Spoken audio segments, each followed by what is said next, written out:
Bonjour à tous, bienvenue dans le podcast La Soquette Légère, j'espère que tout va bien de votre côté. Alors je ne sais pas vous, mais ça fait longtemps qu'on suit le vélo au sein de l'équipe La Soquette Légère et malgré tous les efforts qu'on met en œuvre, on a toujours un petit peu de mal à situer les rôles de chacun, les rôles de la Fédération Française de Cyclisme, de la Ligue Nationale de Cyclisme, encore de l'Union Cycliste Internationale, l'UCI. Et ça tombe bien, dans cet épisode, nous aurons des éléments de réponse à apporter parce que le directeur général de la Ligue nationale de cyclisme, Arnaud Platel, est notre invité. Bonjour Arnaud et bienvenue. Bonjour et bonjour à toutes et bonjour à tous et j'espère aussi que tout le monde se porte bien en cette période. J'imagine que c'est le feu en ce moment au sein de la Ligue et des différentes instances de vélo. Comment est-ce que vous vous portez ? Est-ce que vous êtes en forme ? Dans le vélo français, pour l'instant, tout se porte bien. On est pas mal actifs. C'est pas une période d'intersaison. On est pas mal préoccupé par la situation que tout le monde traverse, avec une volonté d'essayer de s'en sortir de manière solidaire et tous ensemble, sans oublier personne sur le bord de la route. On va revenir sur tous ces éléments avec vous, Arnaud. En tous les cas, c'est très sympa de nous accorder un petit peu de temps. Au cours de cet épisode, on va en apprendre davantage sur le positionnement de la Ligue dans le cyclisme actuel. Parfait. C'est justement l'objectif. On n'est pas forcément connu de toutes et de tous, avec pas mal d'interrogations. On résume souvent le cyclisme à deux entités, l'UCI et la fédération. Mais il y a un petit électron libre parmi tout ça, qui est la Ligue nationale de cyclisme, qui est la seule ligue sur le plan mondial et qui est somme toute enviée par nos voisins européens, mais aussi au niveau mondial.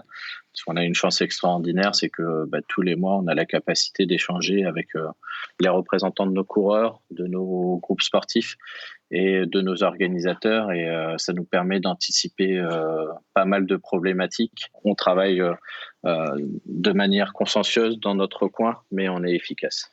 Un rapide retour sur vous, Arnaud Platel, parce que le monde du sport est un monde que vous connaissez bien.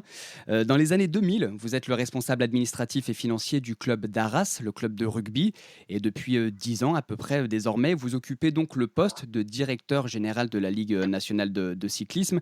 Et on le rappelle, la vocation première de la Ligue, c'est d'assurer la gestion et la coordination de l'ensemble des activités liées au cyclisme professionnel. Ma première question, Arnaud, sur ces 2 dernières années, quel regard vous portez sur le cyclisme professionnel français ? Alors, je pense que le regard ne peut être que positif. Je pense que le vélo français se porte bien parce qu'il travaille bien aussi de son côté. On a la chance à l'heure actuelle d'avoir 10 équipes professionnelles, ce qui est un luxe. Et que surtout, au sein de nos 10 équipes professionnelles, on a de vrais coureurs professionnels qui sont tous sous contrat de travail. Même les équipes de 3e division ont des coureurs salariés et ont l'obligation de les avoir en tant que salariés, ce qui n'existe pas dans les autres pays européens, voire même sur le plan mondial. Donc ça, c'est une belle satisfaction. La satisfaction, c'est aussi plus de 100 jours de course à l'année au calendrier professionnel. Limite, on aimerait que les week-ends durent 3 ou 4 jours pour pouvoir insérer de nouvelles épreuves derrière. Donc, il y a toute une dynamique qui est mise en place et qui fonctionne bien, puisque le cyclisme professionnel français est une réelle économie sportive. Juste pour rappel, quel est le nombre de coureurs cyclistes français sous contrat en France ? Ça varie, mais on est au-delà de 120, 140 en bonne saison. Alors Arnaud, vous parliez de la bonne santé du cyclisme professionnel français. On mesure ça à titre individuel ou par équipe ? On le note, j'ai envie de dire, par famille. On le note par famille, par le fait que nos épreuves sont historiques. J'ai envie de dire que quand une épreuve s'inscrit, elle s'inscrit dans le temps. Qu'on a très peu d'annulations, et on ne va pas tenir compte de cette année, mais on a très peu d'annulations d'épreuves d'une année sur l'autre. Donc ça, c'est aussi le signe d'une bonne dynamique, même si on le sait qu'il nous faut absolument travailler sur le calendrier professionnel français, nos épreuves qui sont peut-être le plus en difficulté parce qu'on fonctionne aussi sur un mode de bénévolat, auparavant et avant cette crise, il était déjà compliqué pour nos bénévoles et nos organisateurs bénévoles d'aller chercher l'argent. À l'image du sport amateur, on est dans la même difficulté, qu'il faut qu'on trouve des solutions pour s'assurer que on conserve notre calendrier en termes de nombre de jours de course, de différenciation aussi sur le paysage et donc essayer de toucher l'ensemble du territoire français. Après, on le constate aussi en fonction du nombre de coureurs pro salariés, où le nombre est maintenu d'une saison sur l'autre, même si on constate quelques évolutions en fonction des positions stratégiques de certaines équipes. Et après, justement, au niveau des équipes, on le voit sur le fait qu'on a quand même 10 équipes à l'heure actuelle, ce qui est un chiffre plus qu'important. Et on estime que pour le moment, on est un peu à l'apogée de ce que pourrait faire le cyclisme professionnel français et que notre volonté, c'est de retarder au maximum le fait de perdre des jours de course, de perdre des équipes et donc de perdre des coureurs derrière. La Ligue nationale de cyclisme est une ligue jeune. Elle a été créée il y a à peu près un petit peu plus de 30 ans. C'était en 1989. À l'époque, c'était une structure interne à la Fédération française de cyclisme qui souhaitait un petit peu déléguer la gestion des activités considérées comme professionnelles. Et c'est seulement à l'aube de la saison 2009 que la Ligue devient une entité qui est complètement indépendante. Qu'est-ce que signifie cette indépendance dans les faits ? C'est d'être une vraie entité et d'avoir son indépendance juridique et financière aussi. Donc à nous de nous assumer, à nous d'assumer notre quotidien. Et on a cette possibilité aussi, ce droit de parole auprès des instances, ministères, auprès de l'UCI. Et donc on a entre guillemets quelques raccourcis qui nous permettent d'essayer de mettre en avant notre mode de fonctionnement, nos problématiques. Et puis après, à nous de les régler aussi derrière en interne. Et de manière succincte, est-ce que vous pouvez nous rappeler les principaux domaines d'action de la Ligue nationale de cyclisme ? C'est très varié, j'ai envie de dire. Ça va de la gestion au niveau des organisations sur tout ce qui est dispositif de sécurité auprès des ministères compétents de l'intérieur et du sport sur les frais de police et de gendarmerie. Ça va sur les discussions liées avec la FLD, sur l'aspect de la reconversion en collaboration avec l'UNCP sur ce secteur, puisque c'est un point très important.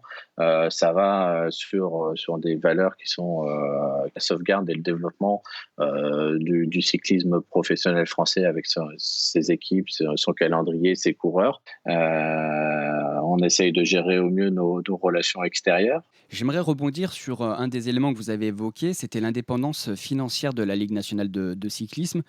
Quel est le modèle économique de la Ligue ? Quels sont ses moyens de financement ? Il est très compliqué, somme toute très simple. C'est que pour l'instant, le financement de la Ligue se base quasiment uniquement sur l'aspect des droits qui sont donnés par les organisateurs pour s'inscrire au calendrier, par les droits des équipes pour être équipe pro française et les licences de nos coureurs. Donc l'économie de la Ligue tourne somme toute autour de l'économie propre du vélo et que pour l'instant on ne s'est pas forcément axé non plus. C'était l'un de nos objectifs sur cette année, si elle s'était déroulée normalement, c'était de développer un peu tout ce qui était sponsoring, non pas pour développer le budget de la Ligue, mais pour développer le soutien de la Ligue envers ses familles. Développer l'aspect sponsoring, quels étaient un petit peu les objectifs à travers ça ? C'est de construire et de conserver notre calendrier. C'était de venir au soutien de nos organisateurs qui connaissent le plus de difficultés. Je pense notamment aux frais de police et de gendarmerie. Chaque année, ils se prennent 20% d'augmentation. On est dans une période où un tel pourcentage, malheureusement, on ne le retrouve pas sur les recettes. Donc, c'était d'essayer d'apporter des réflexions permettant de faciliter un peu le quotidien de nos organisateurs. Et en tant que Ligue nationale de cyclisme, sur quelles courses vous intervenez et concrètement, de quelle manière ? Alors, on intervient sur toutes les courses internationales, du World Tour aux classes 1, par étape ou d'un jour, et uniquement sur le calendrier homme, puisque c'est la compétence qui nous a été donnée par la fédération. Et après, comment on intervient ? On intervient de manière assez large. J'ai envie de dire, sur certaines, on ne fait pas grand-chose, à l'image des épreuves d'ASO. où on est juste là pour gérer l'aspect du partage des prix en collaboration maintenant de plus en plus accrue avec le CPA sur le plan international, où après on intervient différemment sur les problématiques de la Coupe de France pour les épreuves qui sont Coupe de France, où là on a une présence un peu plus importante. Et après, j'ai envie de dire sur les autres épreuves, elles avancent entre elles, où on est sur la gestion des problématiques généralistes de chacun et de chacune de nos épreuves qui peuvent rencontrer avec peut-être des problèmes avec les préfectures sur les déclarations. On est essentiellement là sur du suivi juridique. Et vous êtes un acteur clé dans la négociation des droits télé, notamment pour les manches de Coupe de France avec Eurosport. Comment est-ce que sont négociés ces droits en termes de durée, de redistribution? Je ne sais pas si on peut parler en termes de coûts. Je ne sais pas déjà si on peut parler de droit, parce que on est l'un des sports qui est le plus attractif, je pense, en termes de téléspectateurs, parce que on montre du sport, mais on montre aussi la richesse de la France. Donc ça attire de nombreux téléspectateurs. Après, pourquoi je dis qu'on ne peut pas forcément parler de droit? Parce que contrairement au foot, au rugby, on ne tire pas de bénéfice de la retransmission de nos épreuves.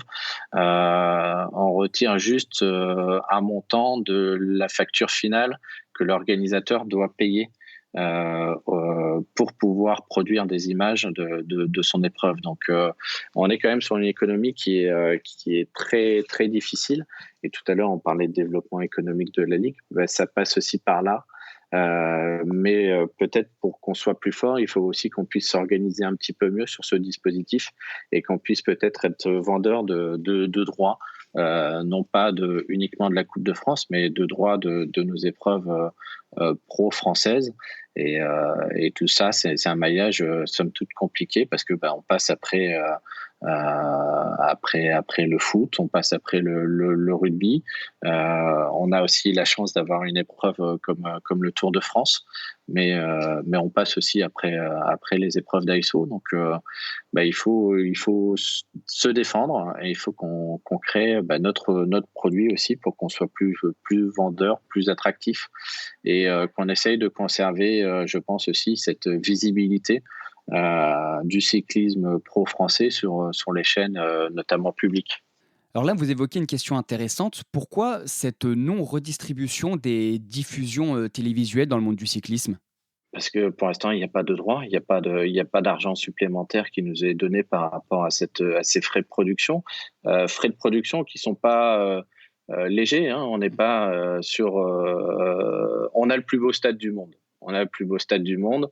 Et ça, il y a personne qui peut essayer de venir nous concurrencer sur cela.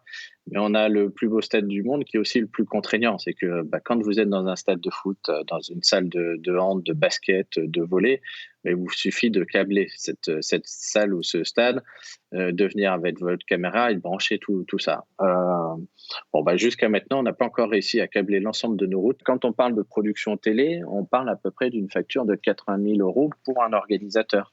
Et comme je le disais tout à l'heure, pour l'organisateur, il doit aller chercher ces 80 000 € pour pouvoir diffuser son épreuve. Donc c'est là où c'est compliqué. Déjà, le jour où on arrivera à supprimer ces frais à nos organisateurs, j'ai envie de dire, on sera ravis, quoi. C'est qu'on pourra trouver un autre système économique nous permettant d'essayer de vendre autrement nos épreuves. Mais pour l'instant, on arrive uniquement à réduire cette facture parce que on a toujours ces moyens aériens qui sont importants. Mais est-ce qu'on peut se passer des images d'un hélico sur nos épreuves? J'en doute, quoi. Imaginons le Toblerone sans ces images vues sur la mer. Je suis pas certain que ça rende aussi bien. Le Toblerone sans ces images vues du ciel pour les passages dans les ribines, je pense que ça passerait pas non plus. Ce serait pas top. Alors que là, à l'heure actuelle, ça met vraiment en avant la France et ses beaux territoires. Donc voilà. Est-ce qu'on est prêt à faire des économies éventuellement sur des éléments qui nous paraissent indispensables?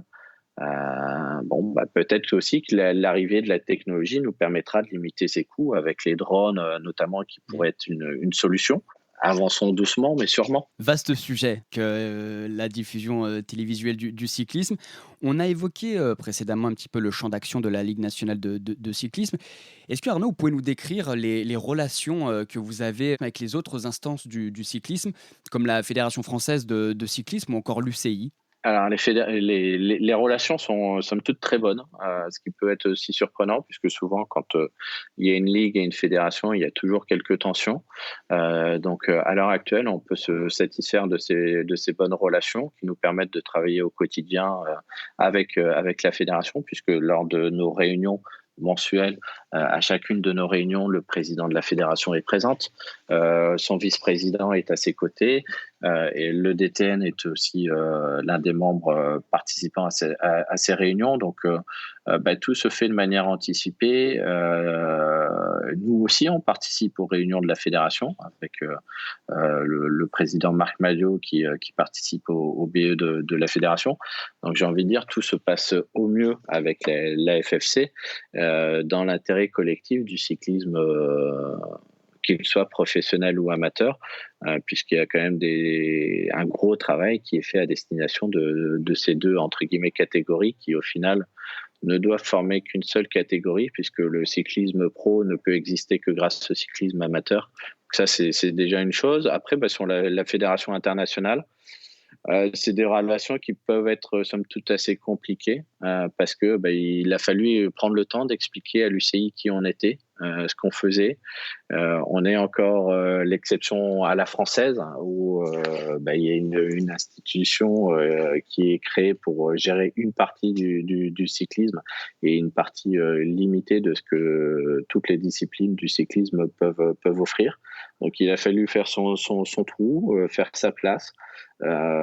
Des fois aussi montrer les gros bras et puis après on est à chaque fois dans une relation constructive où on n'hésite pas à interpeller l'UCI quand il y a des problématiques qui concernent notre quotidien. Quand vous évoquez les relations avec l'UCI, l'Union cycliste internationale, est-ce qu'il existe pour le coup une vraie volonté de la part de la Ligue de communiquer en tant qu'organe à part entière dans le cyclisme pour vraiment s'affirmer et avoir plus de force? Oui, oui, je pense que là, il n'y a pas d'autre mot que celui-là.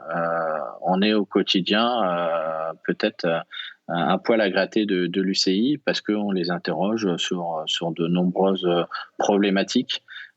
Comme là, l'une de nos dernières interrogations, c'est de savoir comment va se passer le contrôle des équipes pour la saison 2021, puisque certaines équipes étrangères ont des difficultés économiques.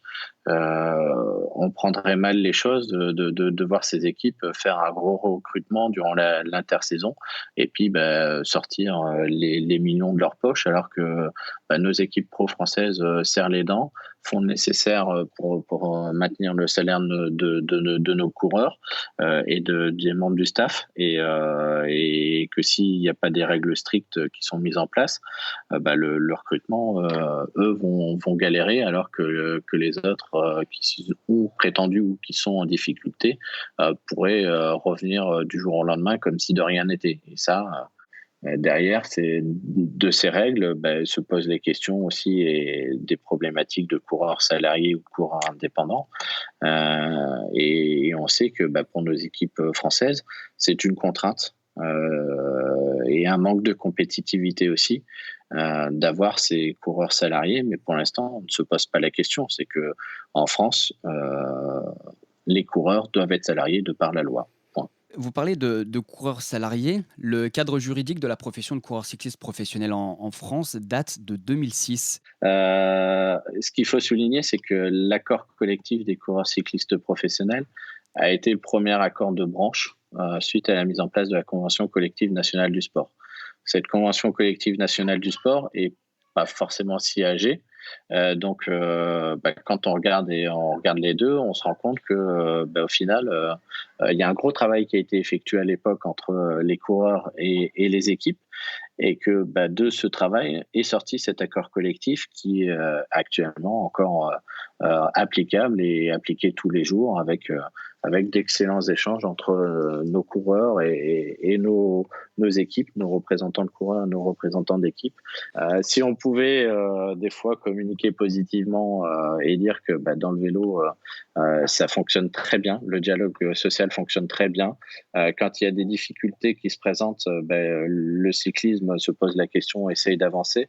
Je pense notamment, il y a peu de temps, où on a discuté avec l'ensemble des équipes sur le traitement du staff des équipes. Donc il y a pas mal de petits boulots et tout ça s'est fait dans un très bon état d'esprit, de dialogue, d'échange et de compréhension aussi pour certains, parce qu'il a fallu casser certains a priori ou certaines certitudes qui étaient fausses. Donc tout s'est fait de manière intelligente et ça continue. Donc soyons heureux de ça. Quelles étaient les certitudes que vous évoquez? Par exemple, la certitude liée au fait, quand vous êtes loin de chez vous et que c'est le week-end, c'est pas un week-end que vous êtes au travail.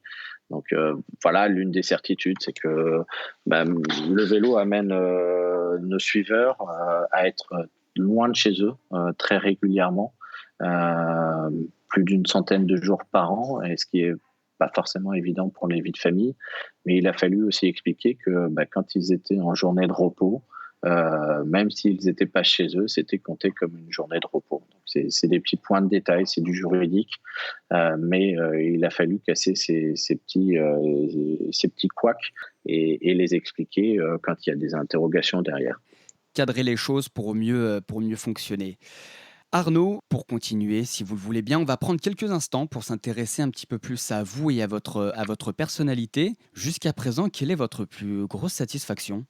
D'être peut-être entré dans le monde du cyclisme, parce que je suis pas issu du monde du cyclisme. J'avais certes, comme beaucoup d'entre nous, un très gros potentiel qui s'est arrêté quand mes parents ont retiré les petits trous de mon premier vélo. Donc, voilà, c'est d'avoir pu intégrer. Maintenant, je peux le dire, d'être entré dans cette famille du vélo, parce que j'ai mes souvenirs d'enfance où ma mère faisait le repassage et on regardait tous les samedis, tous les dimanches France Télévisions où on avait les épreuves, les monuments qui passaient à la télé encore à cette époque. Donc voilà, c'est ma plus grosse satisfaction pour le moment, en dehors de la vie familiale, c'est ça. Et à l'opposé, la plus grosse déception? Pour l'instant, j'en ai pas, parce que je suis toujours dans la famille du vélo. Eh bah, excellent. Arnaud, la personnalité qui pourrait vous inspirer au quotidien? C'est compliqué ça. C'est une question que vous posez souvent Ouais, à vos exactement. invités à chaque fois. Et je me suis dit, tiens, en écoutant les podcasts, qu'est-ce que je vais pouvoir lui répondre et honnêtement, je sais pas. J'ai envie de dire la personnalité qui m'inspire au quotidien. Peut-être pas forcément une personnalité, c'est peut-être plutôt un créneau de se dire, il faut être en capacité d'écouter tout le monde. Il faut aussi être en capacité de saluer tout le monde. Je pense que la femme de ménage a toute son importance dans notre civilisation, comme les boueurs, où il faut être en capacité de saluer ces gens qui se lèvent des fois très tôt, mais qui facilitent notre quotidien. Donc, j'avais suivi à son époque, pendant mes études, le DAF du Stade Toulousain. Et il était arrivé très tôt le matin et je le suivais un peu à cette époque en stage. Et j'avais remarqué que le matin, il allait faire le tour des bureaux et qu'il saluait tout le monde, y compris la femme de ménage. Et j'ai trouvé ce geste qui peut paraître Anodin? lointain Mmh. ou anodin, mais c'était pour moi un geste très important qui permettait de se dire, mais en fait, peu importe les responsabilités que l'on a, on a tous deux jambes, deux bras quand tout va bien. On est tous semblables et égaux au final. Est-ce que vous avez un talent caché? Celui d'avoir remis mes petits trous rapidement après avoir chuté. Arnaud, je rappelle que vous êtes le directeur général de la Ligue nationale de cyclisme et vous êtes l'invité de ce podcast La Soquette Légère. Arnaud, on est en pleine période de déconfinement. On vient de traverser 2 mois donc à l'échelle mondiale un petit peu compliqués et inédits. Concernant le cyclisme professionnel en France, quelles étaient les priorités de la Ligue nationale de cyclisme face à cette crise du coronavirus? C'était d'oublier personne au bord de la route, d'être au contact quotidien, alors moi ou mes élus, d'échanger avec nos organisateurs, d'échanger avec nos équipes, d'échanger avec nos coureurs. Mais tout ça s'est fait de manière très naturelle parce que on a au sein de la Ligue des familles l'UNCP pour les coureurs, le ROC pour les organisateurs, la C2000 pour les groupes sportifs et la CPF pour les critériums. Et que en fait chacune des familles s'est responsabilisée et a déjà échangé entre elles au quotidien. Donc soulignons les efforts de nos équipes de maintenir le salaire de nos coureurs et membres du staff, ce qui est une très belle chose. Puis derrière, on a répondu aussi bien qu'on le pouvait aux demandes du gouvernement. Quand on a dit stop, on s'entraîne plus à l'extérieur, le message a été parfaitement Parfaitement appliqué, suivi, ouais. parfaitement suivi et appliqué par nos coureurs. On a eu la chance dans le vélo français que nos coureurs ont tous été responsables et ont appliqué strictement les règles. Et c'est à les remercier, à les féliciter. Féliciter aussi nos équipes qui n'ont pas forcément non plus mis de pression auprès de ces coureurs pour leur dire mais si vas-y sors, fais le métier et puis prends des risques. Je pense que ça s'est fait en bonne intelligence et une fois de plus cette bonne intelligence malheureusement on l'a pas forcément reprise et médiatisée, mais est-ce qu'il faut médiatiser quelque chose qui est fait de manière naturelle? Je suis pas certain non plus. Quelles étaient vos interrogations et vos questionnements avec les différents organisateurs de courses pendant cette période? Il y a eu différentes étapes. Il y a eu l'étape avant le confinement où les questions c'était quel dispositif on pouvait mettre en place sur nos épreuves, notamment pour permettre l'organisation de Paris-Nice. Et derrière, on avait forcément travaillé sur les épreuves à côté. Donc c'était tous ces dispositifs de communication, de sensibilisation qui ont été mis en place. Quand est arrivé le confinement, ça a été cette notion du calendrier.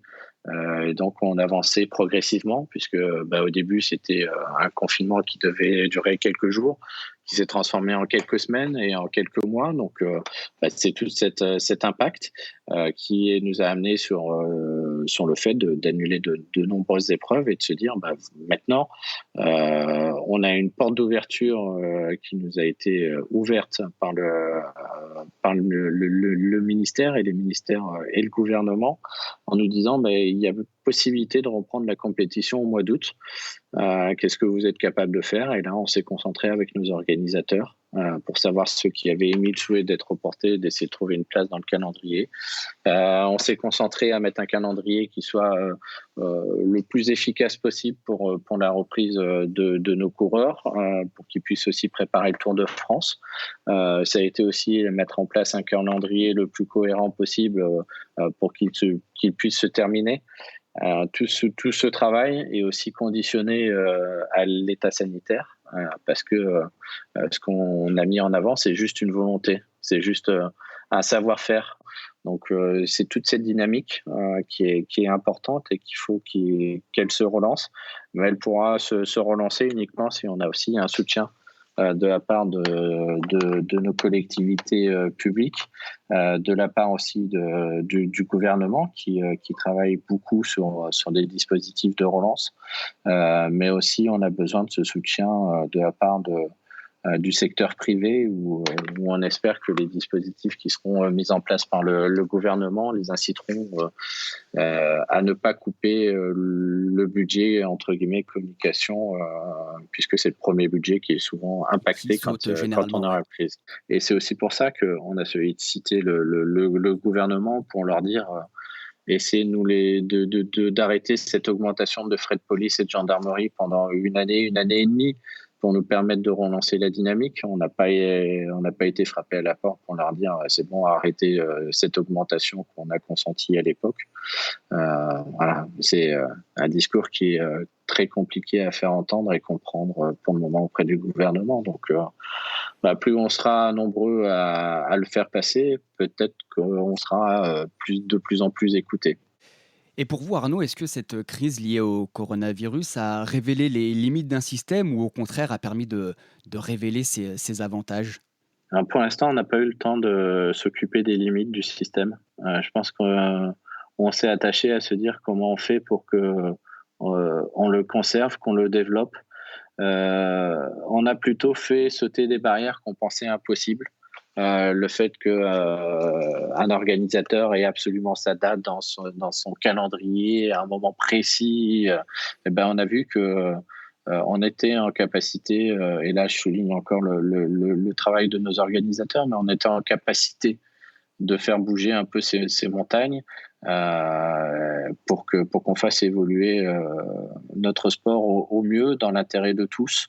Donc soulignons aussi le travail de nos équipes qui vont être aux côtés de nos organisateurs en mettant leurs coureurs sur les épreuves pro. Ça, c'est aussi un geste de soutien et de solidarité important. Et puis, j'espère qu'on pourra aussi, on le voit sur les réseaux sociaux, souligner le soutien de nos coureurs auprès de ces organisateurs pour qu'ils comprennent que leur métier, c'est aussi grâce à ces organisateurs bénévoles qui peuvent l'exercer. Pour poursuivre sur les organisateurs et les notions que vous évoquiez juste précédemment, est-ce qu'en France, on va assister pour la suite de la saison 2020 un petit peu à une bataille médiatique pour offrir un minimum de visibilité aux épreuves de vélo? Alors, la bataille médiatique, comment elle va se dérouler? Elle va se dérouler déjà pas uniquement au niveau du vélo, parce que sinon ce serait Trop simple et réducteur, ouais. Voilà, c'est qu'elle va se dérouler avec tous les autres sports. Donc, savoir comment les autres sports vont se médiatiser, on le suit. On sait que par exemple le Tour de Vendée, il va se retrouver en phase d'épreuve World Tour, ce qui est une problématique, mais il va aussi se retrouver en phase de la finale de Roland Garros. Donc, quel créneau on aura? Est-ce qu'on aura des créneaux disponibles? On ira se battre. Il faut se battre. On essaiera de défendre nos valeurs, mais ces valeurs peuvent être aussi défendues par le public qui doit aussi jouer son rôle en réclamant la visibilité pour le vélo, qui est l'un des sports qu'ils aiment regarder. Et que j'ai envie de dire, c'est eux, avec la ZAPET, qui maîtrisent aussi leur programme. Donc, Ouais, tout à fait. nous, on estime que les téléspectateurs français aiment voir du vélo français, nos épreuves françaises. Ils aiment bien aussi voir nos coureurs français lever les bras. Merci à eux d'avance de passer le message auprès des diffuseurs pour leur dire pensez au vélo français. C'est aussi comme ça qu'on va construire notre économie. Donc on aura tous, en tant que suiveurs et fans de cyclisme, un rôle à jouer dans cette période, évidemment. C'est le vélo, en fait. C'est le vélo, au final. On a tous un rôle. Quand vous prenez un vélo, il a le cadre, il a les chaînes, il a les vitesses, etc. Et ça a son importance. Et au final, vous prenez le suiveur, vous prenez le mécano, vous prenez la ligue, vous prenez l'UCI. On n'est qu'un vélo, quoi. On n'est qu'un vélo qui tourne en rond. Et pour éviter tout problème, il faut que ce vélo soit bien entretenu. J'aime beaucoup vos métaphores, Arnaud, sur le vélo. Je les ai travaillées. Et en tout cas, elles sont je peux barrer celle-là. Je passe à la suivante. Arnaud, pour continuer notre petite rubrique Le vrai du faux qu'on aime beaucoup ici, on a 3 idées reçues qui sont bien arrêtées et parfois un peu taquines. Et c'est à vous de me dire ce qu'il en est réellement. C'est la rubrique Le vrai du faux. Le vrai du faux. Arnaud, au contraire du football, le rôle des grandes instances du cyclisme reste assez flou pour le grand public. Est-ce que c'est vrai? Ouais, ça peut l'être. De par la nature même de ce qu'est le cyclisme. Parce que comme on pouvait le dire tout à l'heure sur le calendrier pro-français, le cyclisme, c'est pas un championnat. Le cyclisme a essayé de l'être par le passé avec sa Coupe du Monde.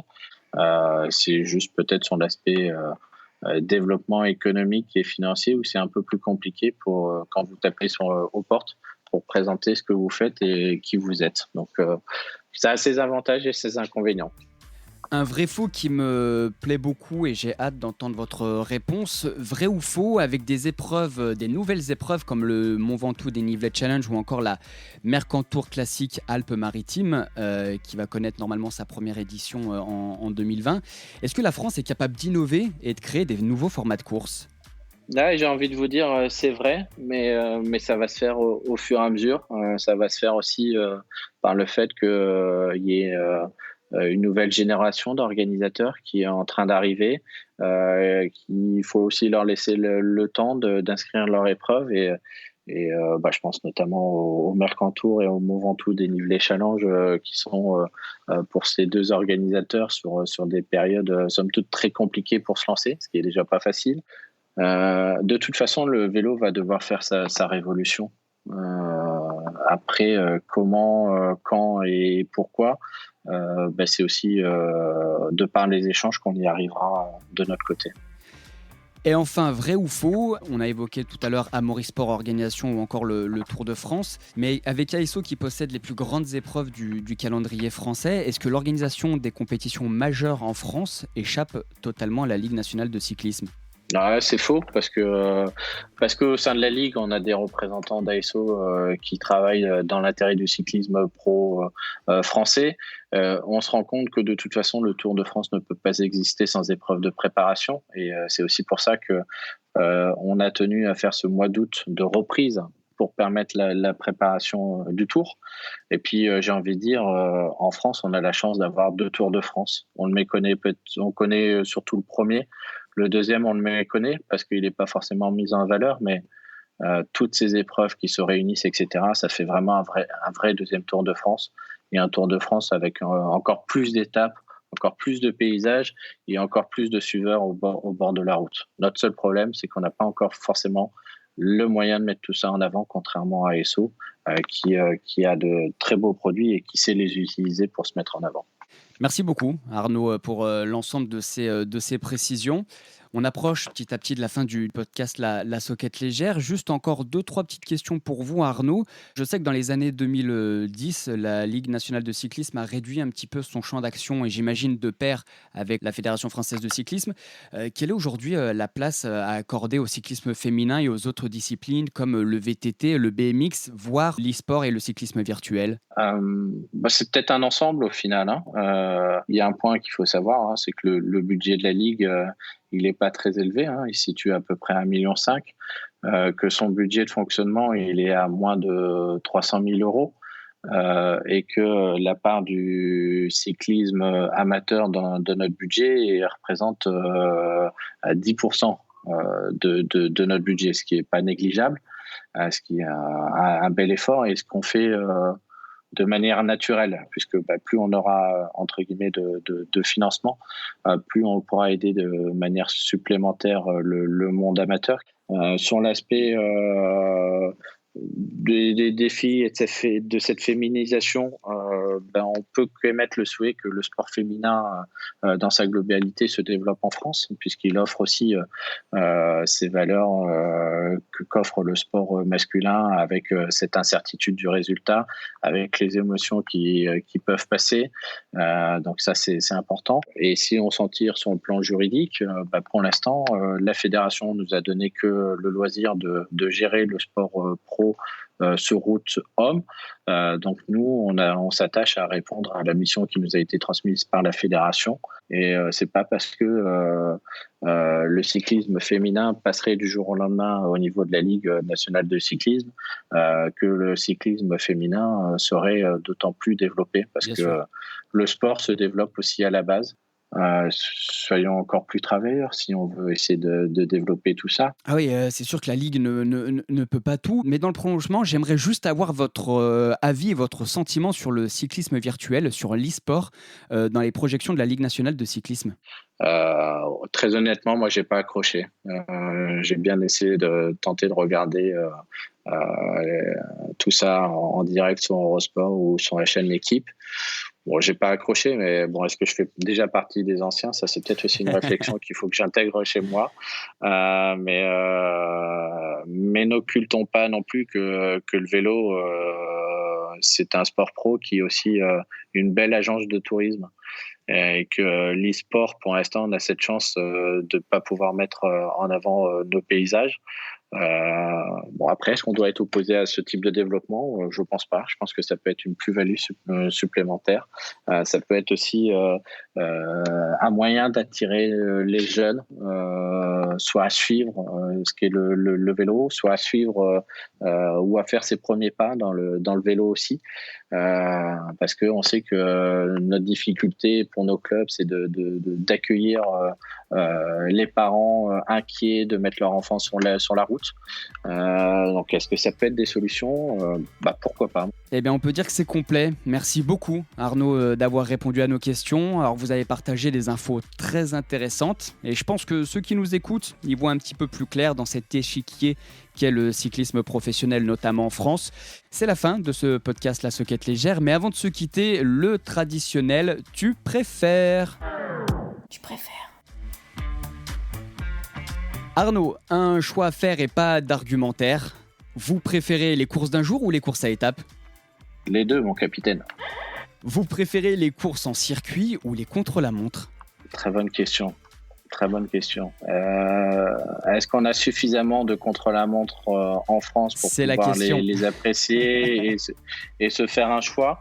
Et je pense qu'on peut pas forcément l'opposer aux courses en circuit, puisque le contre-la-montre, c'est aussi une course en circuit. Donc si je réponds course en circuit, je répondrai que j'aime bien les deux, donc course en circuit. Eh ben on prend. Vous préférez course de côte ou course d'usure? Une course d'usure peut être aussi une course en côte, hein, donc je sais pas. Eh ben on va revenir à votre sortie du dimanche, à votre pratique. Pour votre sortie du dimanche, vous préférez la pluie ou le vent de face? Allez, la pluie. Et enfin, vous êtes cycliste professionnel. Vous préférez participer au Tour de Vendée ou au Trobreléon? On est sur 2 terres de vélo très importants, donc pourquoi pas vous dire que j'aimerais gagner le Grand Prix de Denain, qui est ma terre natale, le Nord. Eh ben on prend, vous en êtes très bien sorti de cette question. Merci encore une fois, Arnaud Platel. Merci. Je rappelle que vous êtes le directeur général de la Ligue nationale de cyclisme. Bon courage pour ces prochaines semaines qui s'annoncent, comme les précédentes, on va dire intenses. Et merci de vos efforts pour ce merveilleux sport qu'est le cyclisme. Chers auditeurs, chères auditrices, n'hésitez pas à rejoindre la Soquette Légère sur l'ensemble des bonnes plateformes, Twitter, YouTube ou encore Ocha pour les podcasts. Et on se retrouve très vite pour de nouveaux échanges. D'ici là, profitez des vôtres. Prenez soin de vous. Bye bye.